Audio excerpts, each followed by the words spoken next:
Bonjour à tous. Bon, comme promis, quelques bonnes nouvelles. Mais avant tout, un commentaire sur les prévisions de nos économistes de ce matin sur l'effondrement de notre PIB à un minima de 6% et très probablement supérieur à 10%. Bon alors nous faisons quoi? Nous fermons nos volets, pour les croyants des prières, les non-croyants une introspection sur sa vie passée? Eh bien non.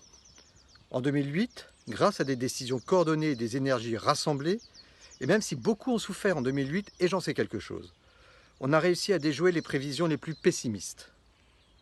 Aujourd'hui, nos économies, elles ne sont pas détruites. Notre tissu productif est en place, prêt à repartir. Et puis, nos compétences à toutes, elles sont intactes, prêtes à redémarrer aussi.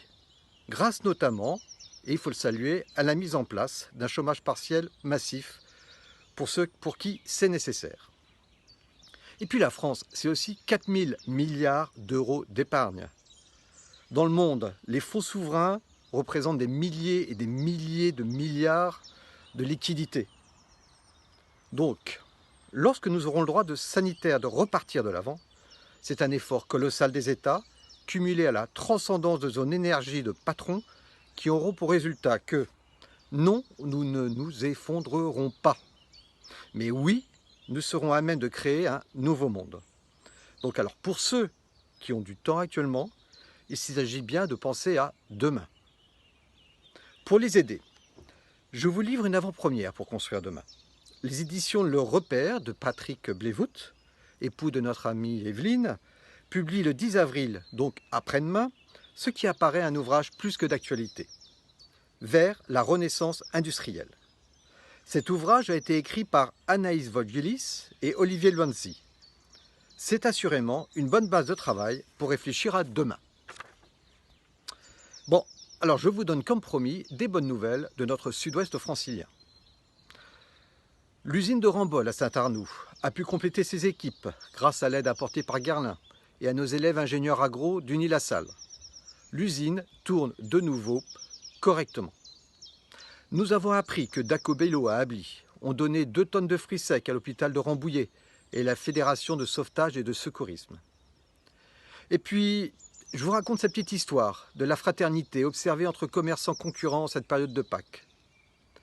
Je faisais ma très rapide visite hebdomadaire à Montfort-à-la-Maurice samedi après-midi et passais chez Chocolat pour quelques petits œufs de Pâques. La commerçante, qui a repris ce commerce il y a 1 an, grâce notamment à un prêt d'honneur de la plateforme locale de financement Initiative Seine-Yvelines, avait un peu le sourire et me voyant hésiter, me demandait comment elle pouvait m'aider. Je lui disais en toute transparence que je serais heureux de partager mes achats entre Chocolat et Cédric Turmel, excellent également artisan chocolatier situé à Galuy. Avec un sourire, elle me répondit « Prenez juste ces œufs là chez moi, comme chaque année. Et oui, prenez les autres chez Cédric. Moi encore, j'ai une boutique. Lui, il doit vendre essentiellement aux entreprises, aux comités d'entreprise, et il faut le soutenir aussi. » Belle histoire finalement. Enfin, nous avons ici la chance de vivre au plus près des producteurs. Nous allons voir comment, avec François, nous pouvons vous fournir les coordonnées des producteurs locaux qui ont urgemment besoin pour certains que nous achetions chez eux nos produits de première nécessité. Et d'ailleurs, saluons l'initiative de l'île Fleurie à Houdan. Fabien Imbert a fait la tournée de producteurs d'Île-de-France et les fleurs sont disponibles en drive à la boutique à Houdan. Sourions, bientôt cela ira mieux. À bientôt.